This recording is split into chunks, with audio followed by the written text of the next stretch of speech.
Hello, YouTubers and NFL fans everywhere. This is Matt, the NFL Fanatic, giving you my Week 9 2019 NFL predictions. While for the Fanatic this week, it was a tale of two different weeks for my record so far. Against the spread, I had a rough week. Definitely with a lot of the games I picked, such as the Patriots, or such as the Browns, taking them with the points, taking the Panthers with the points, taking the Jets with the points. It was really a rough week for against the spread picks because in two of those games they weren't even decisive.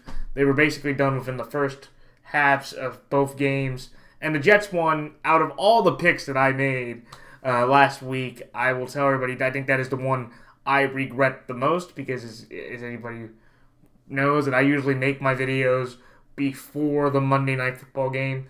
So I did not get a chance to look at the Jets after, or look at the Jets on Monday night and seeing how bad Sam Darnold played and how the entire Jets team played. If I would have known that ahead of time on Tuesday or just ahead of time, I probably would have taken Jacksonville to win that game. So I think those were the kind of the tough ones about against the spread. There was also the backdoor cover with the Giants and the Raiders hanging in with the Texans, which I didn't expect.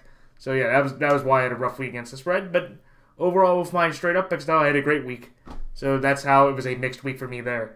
So last week, or this week so far, I have gone this week 6-8 against the spread.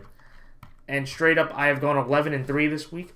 So that equals to about 43% against the spread and 79% straight up. Definitely one of my better weeks straight up against the spread.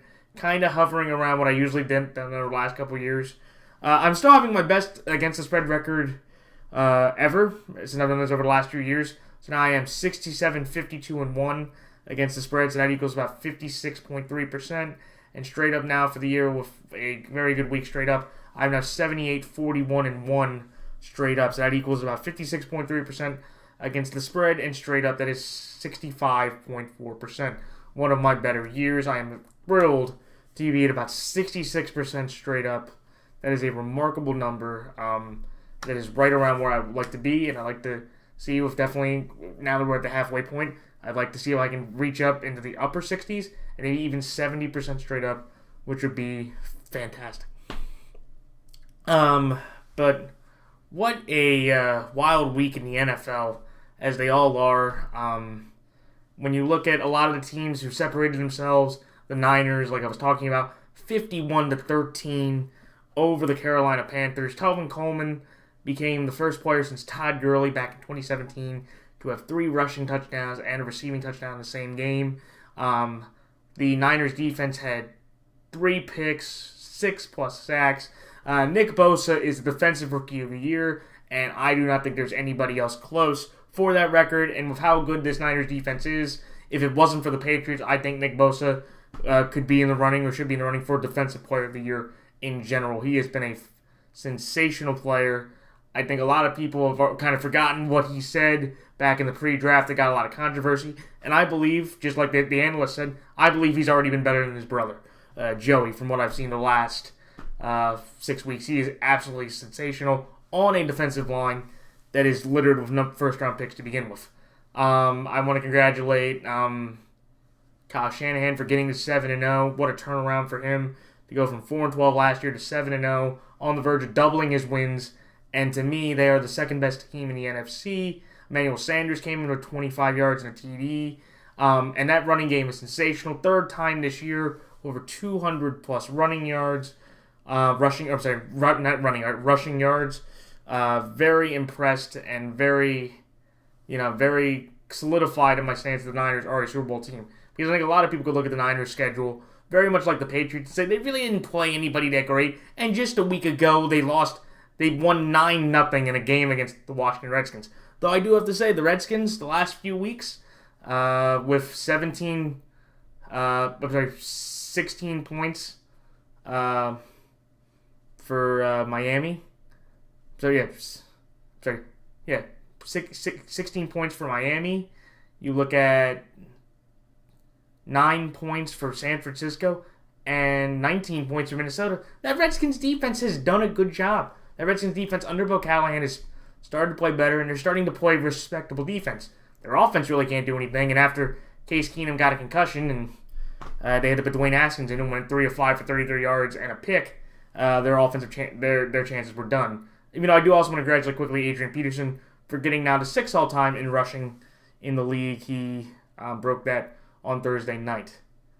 But I wanted to say that for San Francisco, I want to congratulate the Saints with Drew Brees. Drew Brees threw for over 370 yards and a couple touchdowns. Latavius Murray had another 100-plus yard scrimmage day. He looks great. And even without Kamara, Latavius Murray is making his Mark Ingram-type role effective. I think Mark Ingram's a better running back. Latavius Murray, for the money they got him, he is making that role effective. And that Saints defense shut down the Cardinals offense. I know David Johnson didn't play, and Chase Edmonds ended up getting hurt. I don't believe he finished the game. But still, to win 31-9 against the Cardinal team that had won 3 straight was really impressive. And Taysom Hill, again, the universal individual, receiving touchdown, throwing touchdown. He can even rush for a touchdown. I don't even think I can think of a quarterback that could do all those things in a year. I think Taysom Hill can. A few other games. There's the Packers game where Aaron Rodgers had a fantastic game. Another 2 or 3 touchdown game. That throw to Jamal Williams was a sensational throw in the back of the end zone. He was falling down. And it was just one of those things where the Packers defense, I was concerned watching how well Matt Moore could move effectively with that offense. Travis Kelce made some big plays. Tyreek Hill, Sammy Watkins. I think you could say there's a lot of talent around. But the fact that they didn't have Fisher and Tardif, and I think their other right guard was out. They had another offensive lineman out. And the fact that Matt Moore could basically go blow for blow with Aaron Rodgers, I think some of that is due to the offensive talent Kansas City has. But I think that was pretty concerning, though, at the same time to see that happen. But also Aaron Jones having a 200-plus yard scrimmage day. Absolutely sensational. I think the Packers, after looking at that performance, I trust the quarterback between the Packers and Niners with Rodgers over Garoppolo, but I think the Niners have shown to be a more complete team. Where what I've seen with the Packers, that Packer defense, with their run defense at times, and definitely with how Matt Moore looked, it made me give more confidence in the Niners and a little bit less confidence in the Packers. And I will talk about the rest of the games through my picks as well. So, before I get to those picks, I want to tell everybody for the buys this week, the Atlanta Falcons, the Cincinnati Bengals, the Los Angeles Rams, and the New Orleans Saints are all on bye this week. So if you have Matt Ryan, Julio Jones, Devontae Freeman, Austin Hooper, Joe Mixon, Andy Dalton, Tyler Boyd, Arden Tate, I'm trying to think here, John was already out, Giovanni Bernard, Rams defense, Todd Gurley, Greg Zuerlein, Jared Goff, Brandon Cooks, Cooper Kupp, Drew Brees, Alvin Kamara, Michael Thomas, the Saints defense, Will Lutz. If you have any of those players on your fantasy teams, bench them because they will not be playing this week. All right, so time for my picks, for Week 9 of the 2019 NFL season. So this Thursday, when the 7-0 San Francisco 49ers go to the 3-4-1 Arizona Cardinals, the San Francisco 49ers are 8-point favorites in this game. I like San Francisco here, -8, and San Francisco straight up. Then on Sunday, in I believe the last London game of the year, when the 5-3 Houston Texans go to the 4-4 Jacksonville Jaguars, the Houston Texans are 2.5-point favorites in this game. I like Jacksonville here plus 2.5, and Jacksonville straight up in an upset. And then the next game, when the 1-7 Washington Redskins go to the 5-2 Buffalo Bills, the Buffalo Bills are 10-point favorites in this game. I like Buffalo here to win straight up, but I will take Washington plus 10. Then the next game, when the 6-2 Minnesota Vikings go to the 5-3 Kansas City Chiefs, the Minnesota Vikings are 3-point favorites in this game. I like Minnesota here -3, and Minnesota straight up. Then the next game, when the 1-6 New York Jets go to the 0-8, when they go to the 1-6 or 0-7 Miami Dolphins. The New York Jets are 5.5-point favorites in this game. I like the Miami Dolphins here to get their first or second win of the year in this game. So that's why I will take Miami here plus 5.5 in Miami straight up.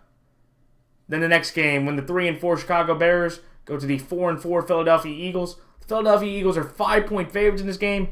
I like Philadelphia here -5 and Philadelphia straight up.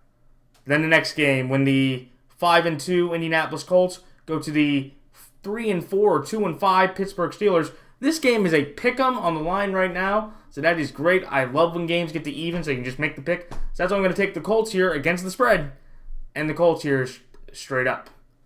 Then the next game, when the 4-4 Tennessee Titans go to the 4-3 Carolina Panthers, the Tennessee Titans are 3.5-point dogs in this game. This game, I am going to say it right now, I'm going to hedge my bet. After what I saw out of the Panthers, do I think the Panthers are that bad? No, but I feel like with the Titans, that Titans defense is one of the better units in the game, but nobody really talks about it because of their offense. I'm going to take the Carolina Panthers here to win straight up, but I'll take the Tennessee Titans plus 3.5. But this is just one of those games that I just hedged my bet because I really could see either team winning. So I just decided to go with the home team, and I'll explain more. Yep, I'm going to take the Tennessee Titans here plus 3.5, but the Carolina Panthers straight up.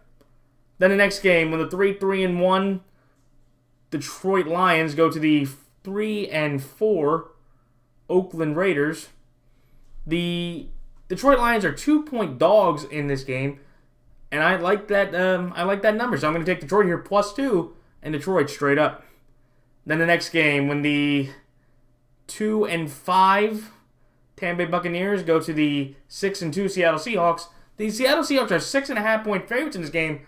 I like Seattle here straight up, but I will take Tampa Bay plus 6.5.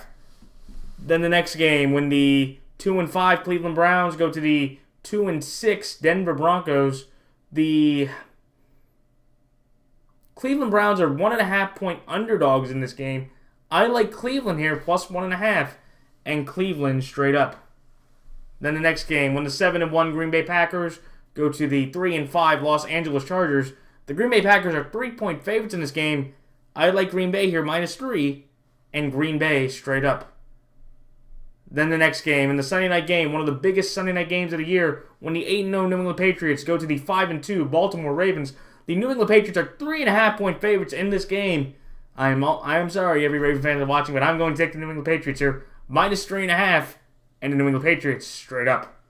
And then finally on the Monday night game, when the 4-3 Dallas Cowboys go to the 2-6. There we go. 2-6 New York Giants.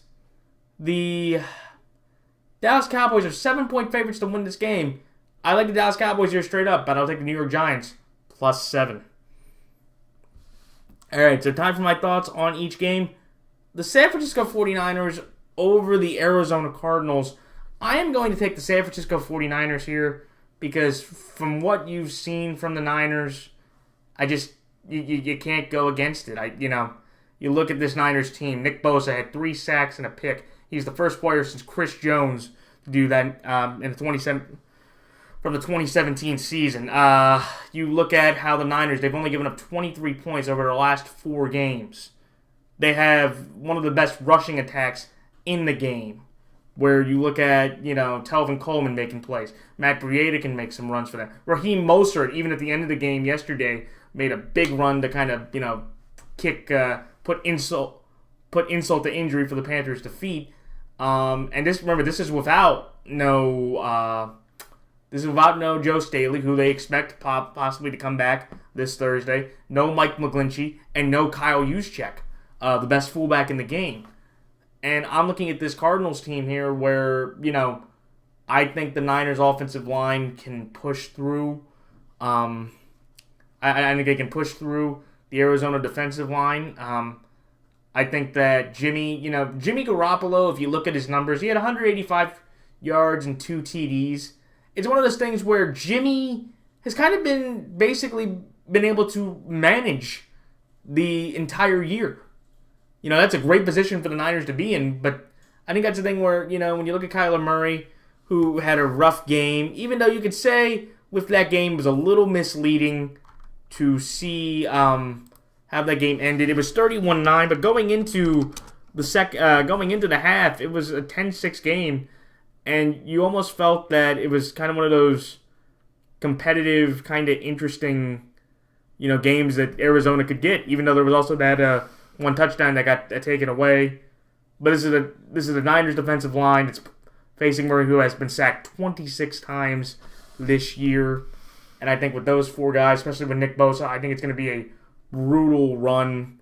I mean, a brutal game for Kyler, because Bosa, Buckner, Thomas, they can all get after Murray, and he can run around all he wants, but I don't think it's going to mean anything. Christian Kirk had an okay game, but also the big reason why I'm confident in the Niners is David Johnson's likely not going to play, and even if Chase Edmonds doesn't play, then you're going to be on your third-string running back in this game. And also, just from what I saw from Seattle, Seattle won their game 28-10. Murray threw a pick six that game, and I could just see a similar, if not more, widening gap in this game with Jimmy Garoppolo and this Niners team. Do I think that Arizona could be a little bit competitive? Sure. Because I feel like, if Suggs and Chandler and some other, solid Cardinal players in that D-line, if Patrick Peterson get a pick on Jimmy Garoppolo, like he was able to get on Drew Brees, I think the Cardinals could maybe make some run early in the game. But I think with the limited offensive weapons they're going to have and the confidence they're playing with, I just don't think the Cardinals really stand a chance to win this game against this Niners team that's hot, confident, and very much on their way to, guide the number one seed going into the playoffs, which would be devastating for the entire NFC if they had to play the Niners on home field advantage throughout the year. Should be an interesting game. I want to see how Kyler does. The Cardinals have looked better over the last 4 weeks. And that Saints game was like a little bit more of a grinding game. It wasn't like the Saints just kind of blew them out from jump. But I just think with the Niners, I think a better defensive line, they'll be able to run the ball effectively. And the Cardinals have already had some tough losses to Kyle Allen, Russell Wilson. And I just feel like with this one, I think it's just going to be kind of the same fate. So that's why I like San Francisco here -8 and San Francisco straight up. The next game, the Jacksonville Jaguars over the Houston Texans.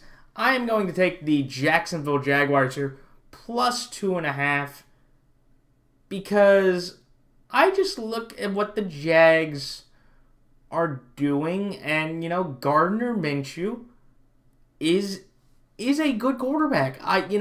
Nobody has really talked about all these backup quarterbacks, and also I think it's just because of Nick Foles, right? But I'm gonna be one of the few people that say it. Do the Jaguars need Nick Foles? I know you just gave him an $88 million contract, but this Gardner Minshew guy, he's 4-3 as a starter. If you were to tell me that you took a 6th-round pick out of Washington State, out of Wazoo and the Cougars, and you put him on, the Jags, who, Marquise Lee's been in and out. You have D.D. Westbrook. Their tight end O'Shaughnessy blew his knee out. I get that Leonard Fournette, who's having a phenomenal year. He's kind of going that Doug Martin route, where his first phenomenal year, next 2 years, first year phenomenal, second year bad, third year phenomenal, maybe fourth year maybe not so much. But I just like what the Jags are doing. They got Sam Darnold with 7 or 8 sacks. I look at how Jacksonville, Gardner Minshew can make plays. He's a little bit more athletic than people think. And I just really think for everybody out there, I don't think, Nick Foles is needed. I do not think Nick Foles is needed. You have a guy that's completing 61.9% of his passes, 13 TDs to 2 interceptions. Yeah, he's fumbled a good amount. Not going to lie, that is a problem. He's fumbled 9 times and he's lost 8 of them, That's the thing. So he has 13 TDs to 2 picks, but generally he has 13 TDs and 11 turnovers. The fumbling is a concern. But when you watch this guy play, I'm just saying you got a cheaper option here that's playing really well. And why, even though I know Nick Foles won the Super Bowl, sometimes you have to go with the hot hand. And I think Gardner has that hot hand. But, the reason why I'm going to the Jags also is that, again, this is going to be for the Texans their first ever London game. That means only the Green Bay Packers, out of all 32 NFL teams, are the only team that hasn't gone to London. Where the Jaguars, this will be their 7th straight London game, I believe. They are 500 in their last 6. And then the other few things that we want taking the Jags is Laramie Tunsil went out of an injury, so his status will be something very big to watch. You have Johnson, one of their corners. He went out with an injury. Bradley Roby's been dealing with a hamstring injury. I don't know if he'll play. And then you also the big blow, J.J. Watt going down with a torn pectoral muscle for the 3rd time in the last 4 years. He will end his year on injured reserve. I just think, with all that missing defensively, I think Gardner Minshew and that team can make some plays. I think Leonard Fournette can make some plays. If that offensive line, they're playing on backup right tackles, I think Jacksonville's defensive line will get to Deshaun Watson. Deshaun Watson made a lot of great plays, and that one touchdown to Darren Fells, sensational. Only maybe him and Russell Wilson could make a play like that, running around, just throwing the ball, getting kicked in the face. But I'm going to take the Jags here because I believe in the experience that the London game has provided them over the last several years. I like how they're running the football. I think Houston's defense, if they double-team Whitney Merciless, that means they have no more pass rush. I think Gardner Minshew's going to be able to have a nice pocket for most of the game. I think they're going to be able to run the ball, control the clock well. And I don't think, just remember, just in week 2, Gardner Minshew, his first start, he fumbled, 2 or 3 times. And that was the difference in the game. Remember, they made it a 13-12 game. If Doug Marrone wasn't such a moron and said, hey, we're on the road, let's go for the tie, instead we went for 2, Jacksonville could be going for a season sweep of the Texans and competing with the Colts for first place in the AFC South. Do I think Houston has a chance to win? Sure. They have better offensive talent. They have better skill positions. The running games, Carlos Hyde, Duke Johnson, didn't have that great of a running game yesterday. Deshaun Watson was their primary leading rusher, which is always a problem. But I just think, again, I think the Jaguars' defense will be able to shut down the run. And I think that Gardner Minshew will be able to make some more plays against a banged-up Houston team that really doesn't have a good pass rush and a banged-up secondary. Then Deshaun Watson will, on the field at Wembley Stadium, on his first time internationally, I just think it's going to be a rough game, and I think the Jags pull it out. But I'd be surprised if Houston won the game. No, I'm going to take Jacksonville's experience. Jacksonville's a little bit healthier. Jacksonville's been able to run the ball a little bit better. And I just don't think Houston's injuries are going to be enough for them to overcome this game against a Jacksonville team who looks pretty good under a Gardner Minshew. And again, I will say it one more time. Everybody out there, Gardner Minshew is good. I would stick with Gardner Minshew even if Nick Foles is healthy. Just going to say. All right, so that's why I like Jacksonville here plus 2.5 and Jacksonville straight up. The next game, the Bills over the Redskins. I have to tell you, it was a little disappointing. As someone that likes a consistent football team, I watched the Bills and I wanted to believe in the Buffalo Bills, but obviously after what I watched, they are basically to me the Wisconsin and the Iowa of the NFL. Teams that you look at their record and go, wow, that's a good football team. And, it's all like gritty defense, smash mouth, running game football, not a lot from their quarterbacks. Their quarterbacks, Nate Stanley and Jack Cohn, really can't do anything. But once you put them up against somebody great, they shrink.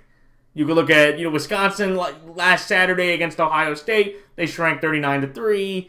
Iowa, they lost to Penn State in the nail biter. They lost to Michigan off, Nate Staley throwing 4 picks. Josh Allen fumbled the ball 3 times.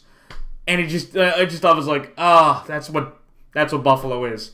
Buffalo is the, Iowa or Wisconsin of the NFL. A good team. And, Buffalo, I believe, will make the playoffs in the AFC. But after that, you really can't put that much faith in them against whoever they play in the AFC playoff picture. Wherever they play. Buffalo, and I looked at Washington and what I said earlier, I don't know who's going to play. Keenum's concussion protocol. They may have to make, Colt McCoy active. I don't know why he wasn't active last game. But if Keenum can't go or if Keenum can't start, putting Dwayne Haskins in this against this Bills defense who's going to be irritated and having to go up to Buffalo. I just think the Bills, they'll be able to grind a game out here. The reason why I took Washington plus 10, fun little fact here, the last 2 or 3 games, I believe, Washington has been the underdog. over the last 2 weeks, they've been able to cover 10-point spreads. They were a 10-point underdog against the Niners at home. They covered that one, and they were a over 10-point underdog against the Vikings. They were able to cover that one. So, and with how Buffalo's offense is, I've seen enough from the Redskins' defense to say that I think they can limit the points. I think Buffalo's defense will be able to inhibit Washington more than Washington will be able to inhibit Buffalo's. Just because, Josh Allen really can't make that many big throws. He has a Trubisky-type way. But it's just one of those things where the Bills, they've been more consistent. They're at home, and they don't really do that bad against these kind of teams, which, you look at the Redskins' offense, it's basically Terry McLaurin and AP. Everybody else really can't do anything. I think that Bills' defensive line will be able to get through, especially with no Trent Williams getting in there. And I just have confidence in the Bills. They'll be able to get 2 or 3 turnovers on the Redskins' offense if it's either Keenum or Haskins, and they'll be able to get those in the field goals or points. If the Bills score 17 to 20 points, I think that'll be enough. I think the Redskins will not be able to score on this Bills defense with the weapons they have. It's not really going to move the needle for me. And I think Buffalo over the next 4 weeks, they get to play Washington, Miami, Cleveland, and Denver. I think that is the order. Those are 4 maybe wins right there. They can get to 9-2. They could probably lock themselves in a playoff position with another game against the Jets, and it could be a game against a couple other bad teams. But it's going to be one of those things where you're just going to look at them and say, you made the playoffs because everybody else in the AFC just, couldn't fundamentally be consistent. But, yeah, I lost a lot of confidence in Buffalo against quality teams. I will admit that. The Bills are overrated. Shout out to Steve Sabo and NFL Prague. Sorry, buddy. I tried to believe in him, but after what I saw against Philadelphia, once you play better competition, you kind of got exposed. But yes, that's why I like Buffalo here to win straight up, but I'll take Washington plus 10. The next game, the Minnesota Vikings over the Kansas City Chiefs. I am taking the Minnesota Vikings right here because I just think with Mahomes being out, it's the same problem.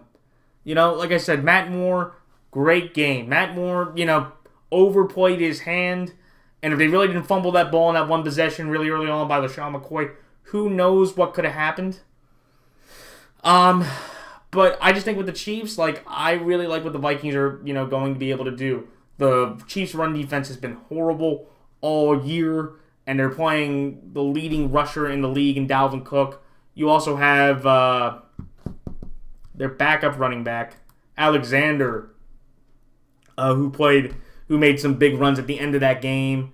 I think with the Vikings, Adam Thielen should be able to come back in this game, hopefully. I think Stephon Diggs can make some plays. Irv Smith and Kyle Rudolph can make plays in the middle of that secondary. And I just think, again, Kirk Cousins in a 1 o'clock game against a non-Mahomes team. If Mahomes was on the team, I'd probably take the Chiefs to win. And he still could play, and I might regret this pick like I did with the Jacksonville pick last week. But I'm going to take the Vikings here because from what I've read, Mahomes is supposed to come back week 10.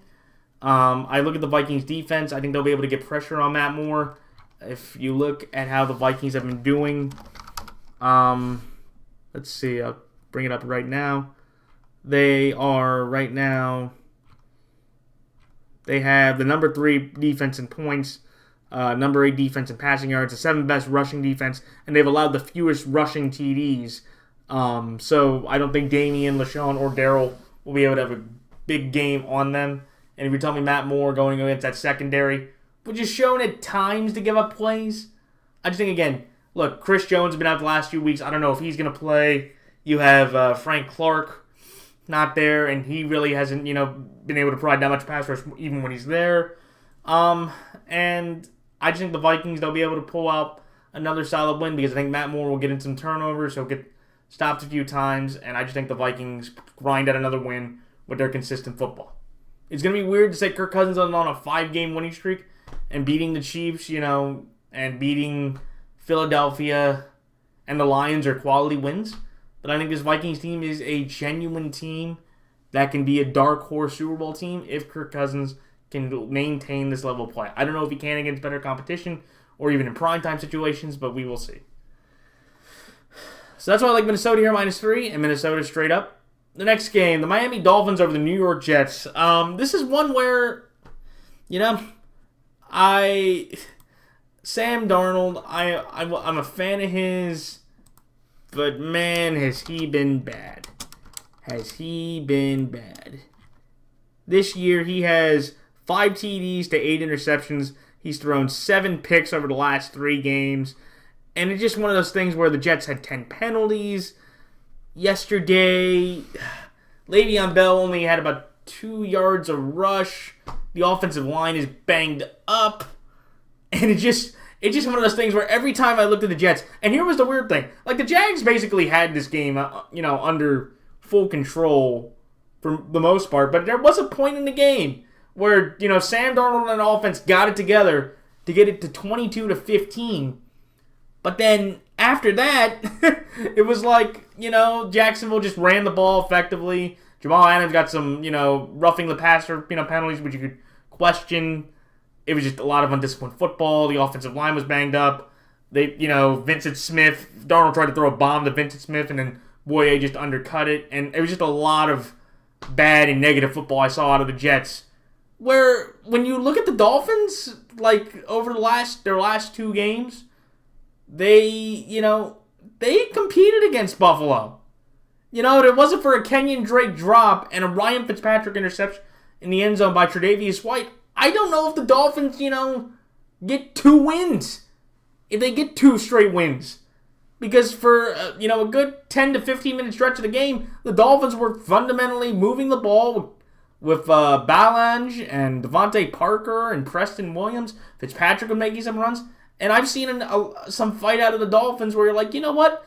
This is the worst team in football, but they're showing fight. Like, they're still trying to prove that they want to win games. I think with Josh Rosen, I think that is the end of his time in Miami if Ryan Flores felt compelled to put Ryan Fitzpatrick back in the starting lineup at where the season is.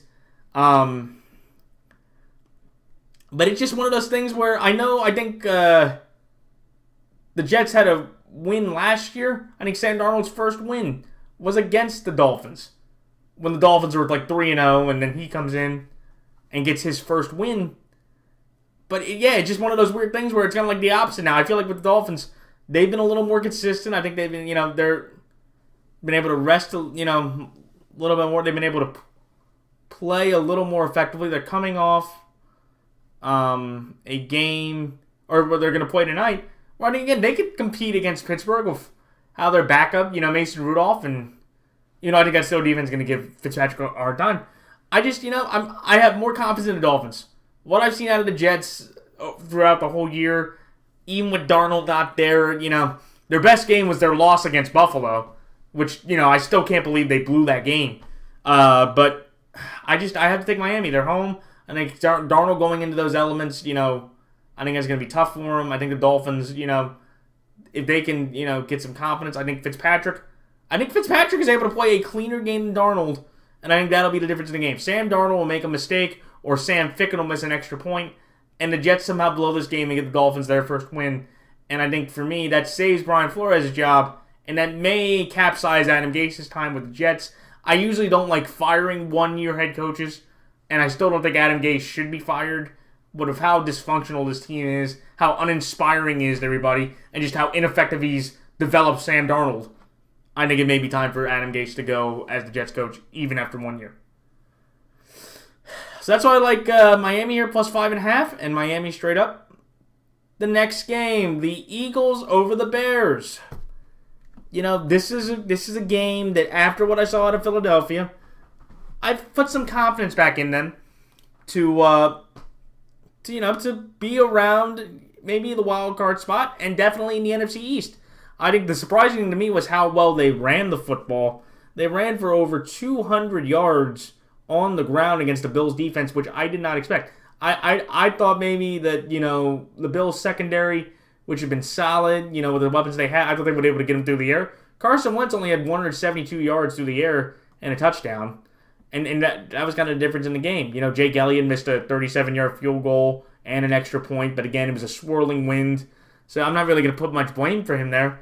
But I just saw an Eagles team that, after what Orlando Scandrick on Undisputed with Skip Bayless and Shannon Sharp said, it almost felt like that lit a fire under that entire team, because they ended up playing a really solid game. Front end, the front seven had a great game. They got to Allen a few times. They got him to fumble a few times. There were a couple plays where you're like, John Brown getting sideline catches, Cole Beasley, getting a 14-yard touchdown wide open. The secondary still has its ups and downs. And like Devin Singletary just getting a flat route and running another 20 yards for a touchdown. After that, all that was bad, but the secondary for the most part was able to hold on pretty well. And Ronald Darby getting the game-ending fourth down incompletion there. I just really like what the Eagles did. And I feel confident in that. And I look at this Bears team, and it's just one of those things where the Chargers-Bears game, that was a literal perfect definition. If you wanted to watch the Chargers and Bears play football this entire year, that was the perfect game to describe it. A lot of inconsistencies, not a lot of yards. Rivers and Trubisky getting sacked, both throwing horrible picks. David Montgomery had a career game, and he had his best game as a pro, getting over 130 yards. I just couldn't believe that they couldn't capitalize off of that because Melvin Gordon only ended up with 30 yards. Like, the Bears defense did its job against a Charger team that was banged up and down. But it came down to Eddie Pinheiro, who, had missed a 33-yard field goal, an extra point length, field goal, and he missed a 41-yard field goal to win the game. And fun fact, I found this out. Do you know Bears kickers now are 1 for 4 over the last 2 years in game-deciding ending kicks? So just when we thought Cody Parkey, Eddie Pinheiro, when he made the 53-yard field goal against Denver, the Bears found a kicker. Well, obviously they have not. And I think Eddie may have his walking papers given today after that, brutal miss. But I just think with the Eagles, you know what? They gained some confidence, and they're playing a Bears team that just kind of has Buffalo-type tendencies. Remember what I said about Josh Allen being Mitchell Trubisky? Now they actually get to play Mitchell Trubisky in an offense that, really can't make that many big plays. Trubisky, they don't really have confidence in him. Think about it. They kneeled with 42 seconds left and a timeout left, and they didn't even give Eddie Pinheiro any more chance to get extra yards. So, this Eagles team, which, is at 4-4, feeling better about themselves, they should be able to get kind of a nice little 2-game streak going to get to 1 game above 500 before they play their big game, the rematch from Super Bowl 52 against the... 52.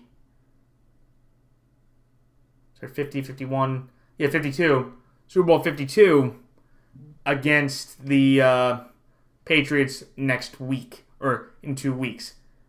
I think it'd be an interesting game because I feel like the Bears' defensive line, they can get through the Eagles' offensive line, but I don't know if this is a confidence builder.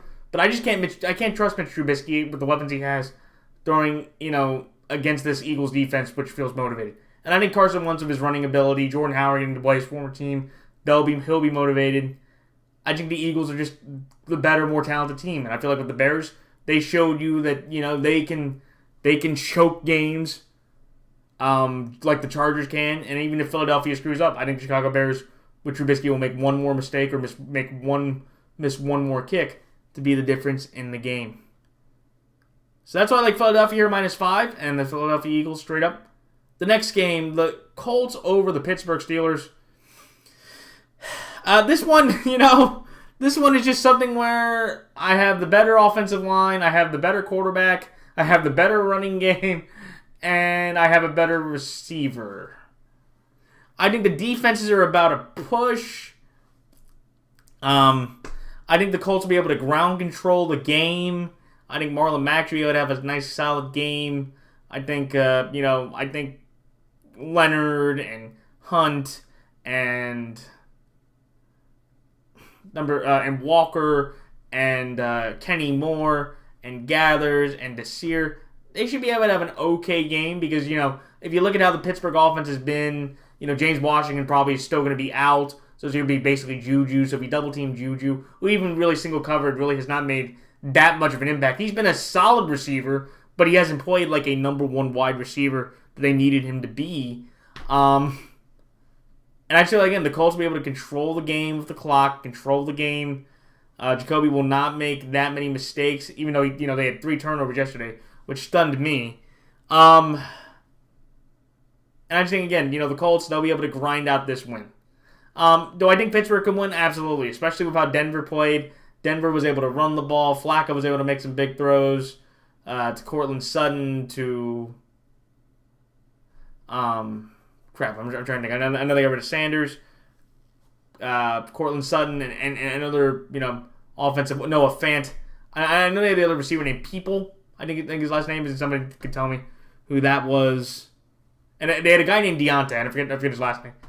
But I just feel like with the Colts here, they're the more consistent team. They have a better they have just as good offensive line as Pittsburgh's, and I think they'll be able to control the clock. And I think Jacoby outplays Mason or Devlin Duck Hodges in a close but low-scoring game. Should be interesting, though. So that's why I like the Indianapolis Colts here against the spread, and the Indianapolis Colts straight up. The next game, the Panthers over the Titans. This one, I am taking the Carolina Panthers here because even though they looked horrible against the Niners, and Kyle Allen, who has now the third longest streak in NFL history for pass attempts without a pick, he threw 3 of them yesterday, one to Richard Sherman, and then one to Nick Bosa. I forget who the third one went to. As bad as he was, I don't think he'll play that bad against a Titans team that, I will tell you, Ryan Tannehill and that offense have looked better. They've looked better with Tannehill. I'm not gonna, front. Ryan Tannehill, 2 straight wins. 2 quality performances. I think Tannehill may be able to at least keep a job.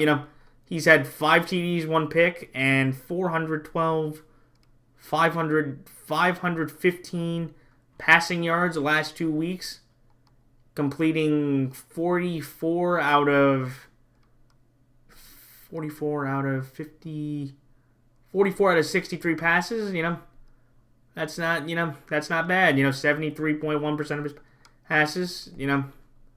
He's playing solid football. I just think the key thing for me why I'm taking the Panthers is I don't think Kyle Allen is that bad. And I feel like with the Panthers defense, that the Panthers defense will be able to play better against the Titans offense, which really isn't as loaded as the Niners, or definitely running-wise. Dion Lewis really hasn't done anything for the Titans. Derrick Henry over the last couple of weeks, he's gotten to play the Tampa defense, and he got to play the Charger defense, which showed, David Montgomery got 130-plus yards. So I think Christian McCaffrey could have a field day against this Titans defense, especially with how many plays he's made. He's been sensational.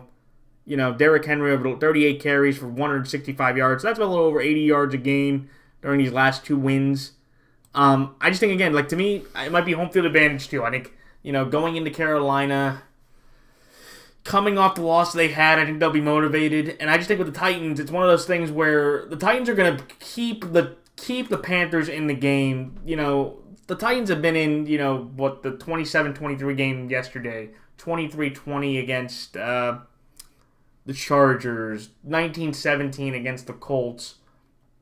And in other games, they got blown out, or, they blew out. But basically, I feel like the Titans, they're going to keep the Panthers within striking distance through the entire game. But I just think, again, Christian McCaffrey makes more plays, and I think Kyle Allen bounces back. I think Cam Newton could feel a little more comfortable now, knowing that basically I think, the calls for him to take his job are going to be, quelled down, because I don't think Cam Newton would have played that bad against the Niners defense. Do I think he would have played well? No, but he wouldn't have played as bad as Kyle Allen. But I like the Panthers here. I think, they have a little bit more of an offensive strategy. I think the Panthers' defensive line will be able to get through the Titans' offensive line, which is one of the worst in the league. And I just think, again, Kyle Allen, is able to make a couple more plays, and I think the Panthers' defense is able to shut down the Titans' offense enough that Tannehill gets kind of what he got in Denver. A little more like he played in Denver, where he really couldn't move the ball. He got sacked a few times, and it just comes down to a low-scoring game. I think the Panthers pull out with McCaffrey, Sy, and Kyle Allen just outplaying Ryan Tannehill by a little bit. But it's a really close game. Like I said, I wouldn't be surprised if the Titans won at all. This was a hedge game for me. So I'm going to take the Titans here plus 3.5. But that's why I like the Carolina Panthers here straight up. But I'll take the Tennessee Titans plus 3.5. The next game, the Seattle Seahawks over the Tampa Bay Buccaneers. I'm taking the Seattle Seahawks here because I just believe in... I believe in what Seattle's doing. For the first time in franchise history, I believe they're 4-0 on the road, which is stunning to me. that they're 4-0 on the road but 500 at home. They lost 33-27 in New Orleans and lost 30-14 or they lost 30-16 to Baltimore. But think about it, in those games, in those 2 home games that they lost, they gave up special teams touchdown to Johnson for the Saints. They gave up a fumble return touchdown by Von Bell. They gave up a pick 6 to Marcus Peters, and then they gave up a Marlon Humphrey fumble recovery touchdown. So in those games, they've had 4 non-offensive TDs given up on them in those 2 losses, which I think is very surprising to me. And again, so that's why I think with Tampa, Tampa's shown you with that offense. Mike Evans, congratulations for breaking the all-time career reception record for the Tampa Bay Buccaneers. Job well done to him. He had over 9 catches for over 100 yards, a couple TDs. It was a fantastic game by him. But it's just one of those things where I just look at the Bucs and go, I think, with that kind of defense, that they have, and how Jameis is turning the ball over, I think Jameis throws a couple more turnovers. He's been leading the league in turnovers since 2015. And I think the Seahawks, take advantage of it and win the game off of those turnovers. I'd also think, if you look at the Tampa defense, I think that, Russell Wilson should be able to get through them pretty well. Russell Wilson, 182 yards, 2 TDs, picks. He now has, I believe, 17 or 18 TDs to 1 interception. He should be in the MVP conversation, but I don't think he will be getting it because he did not win his division. I think it's very hard for a quarterback. If you're a running back and you're in that conversation, a la Christian McCaffrey, I think that's where you could say, look, the wild card appearance, he's not a quarterback. He doesn't have as much control. I think that could help McCaffrey, but it doesn't help Russell Wilson. Do I think the Bucs can score on the Seahawks defense? Sure. Matt Schaub had a phenomenal day, over 300 yards passing, a few TDs, and they could have arguably had a chance to win the game if Matt Bryant didn't miss, 2 50-plus yard field goals. But remember, he's a 43-year-old kicker who they'd bring out of retirement because they really couldn't trust any other kickers. So give Matt Bryant a little bit of slack, even though I think after this show will be done. But I'm going to take the Seahawks here. I remember the last time I think Tampa went into Seattle. It was a brutal game. Yeah, I think Seattle was able to accomplish their largest comeback ever, which was with Russell Wilson against the Tampa Buccaneers, led by Mike Glenn. And I think for the Bucs, they do have the experience of Bruce Arians being the former Cardinal coach and him being able to get, I believe, 3 wins in Seattle, which I think is the most any coach has been able to get since Pete Carroll and Russell Wilson have been together. So I think that will definitely help, the Bucs, understand what the environment is, what to expect for. But that Cardinals teams that he had, in some ways, were were a little bit better than what this Tampa team is right now, especially with Jameis throwing. I just think the Seahawks, go in there and grind out another tough win to get to above 500 and to feel a little confident, that they still can kind of relax in the wild card position, knowing that they have their biggest game of the year playing the Niners in San Francisco next week on Monday Night Football. Should be a great game. But that's why I like. Seattle here straight up. I'll take Tampa Bay plus 6.5. The next game, the Browns over the Broncos. I'm going to take Cleveland here plus 1.5, just because Cleveland has more offensive talent. I think Cleveland, Baker Mayfield. Look, three straight drives for the Browns to start out the game. 3 straight turnovers. You had the Nick Chubb fumble. The offensive lineman kicking the ball in Nick Chubb's hand. And then Baker Mayfield basically not understanding, Baker Mayfield, a guy that, a lot of people have a lot of hype on. I don't think Baker Mayfield understood that the people in the red, white, and blue uniforms, they were not his teammates. They were the opponents because he basically gifted Lawrence Guy the easiest interception of his career. And just after that, they really didn't do anything, But just looking at what the Browns have, I just have to trust, their offense. They have more defensive talent. Myles Garrett, he's tied with, I believe, Shaquille Barrett with some of the most sacks in the league at 10. I don't think anybody realizes that Myles Garrett has 10 sacks because the Browns have just been really bad. But I just feel like for the Browns, look, they had to play the toughest schedule for the first 8 weeks. Now they get to play the second easiest schedule for the last 8 weeks. I think that they basically have knocked themselves out of the division, but I do think that they are in position to maybe get a wild card position with how bad the AFC is.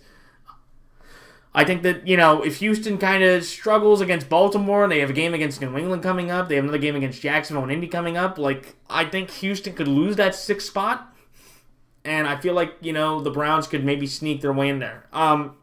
Cleveland beat Denver last year, I believe 17-16. It was a really good game, really defensive game. I think Baker is able to make some more plays. He'll make more plays than mistakes. The Broncos defense may be able to get in to make a mistake or two, but I don't think Flacco will be able to generate enough movement of the ball. And if it comes down to, just like with Vinatieri yesterday, to a field goal game, I'll take Austin Seibert in that position because he is the first kicker since, I believe, Tim Coons, they said in 1987, to start out a season for the Browns over 8 for 8 for field goal kicking in a season.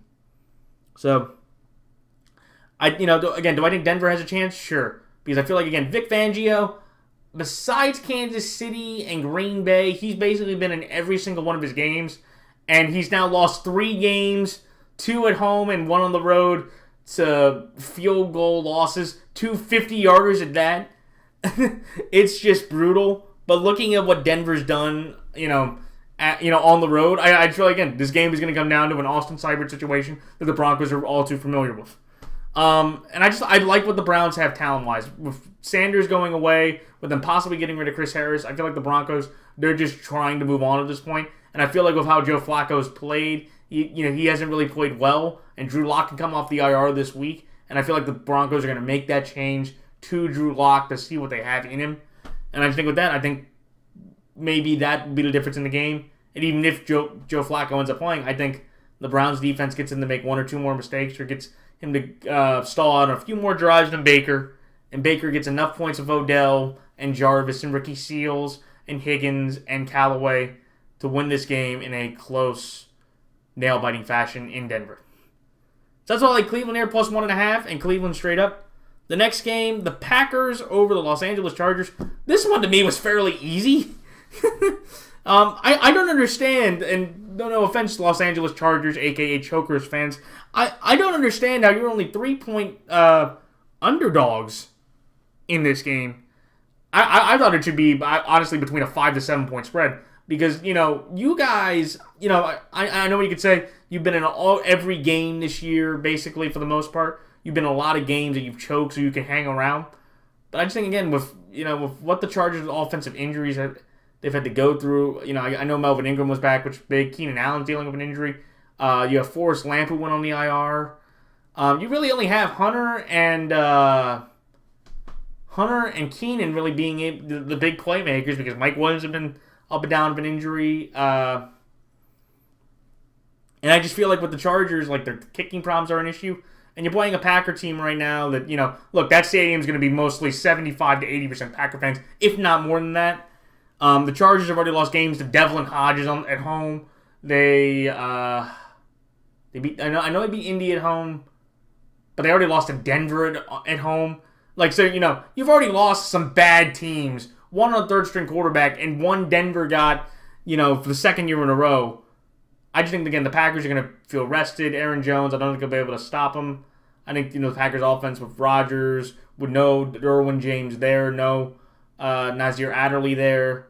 I think that, the tight ends, Jimmy Graham, Lewis, Rizar, and Valdez-Scantling should be able to good game through the slot. And I think Devontae Adams hopefully will come back. He was warming up yesterday. I think that could be a huge difference in the game for that moment.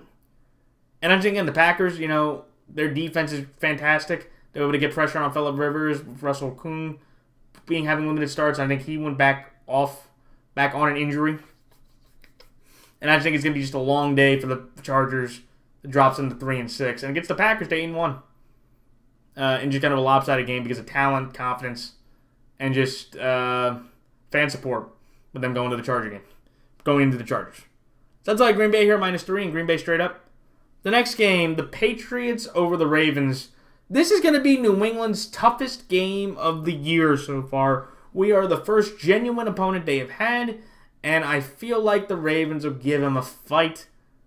But at the same time, ladies and gentlemen, this team has scored 6 defensive touchdowns and have given up 4 offensive touchdowns, 2 passing touchdowns, 2 rushing touchdowns through 8 games. They have given up a grand total. Let me count this up here. They're averaging 7.6 points per game through half the year.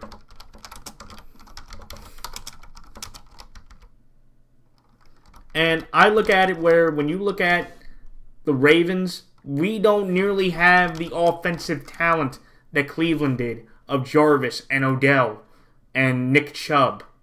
We have Lamar Jackson, who is 6th in the league in rushing right now, or somewhere around there. He's the leading quarterback rusher. He was the leading rusher the last 3 weeks in football. But this is the team that, ladies and gentlemen, has given up 34, 48, 61 points.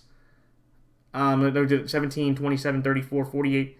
Yeah, 61 points in 8 games. That's a little under 8 points a game. That's through half the year now.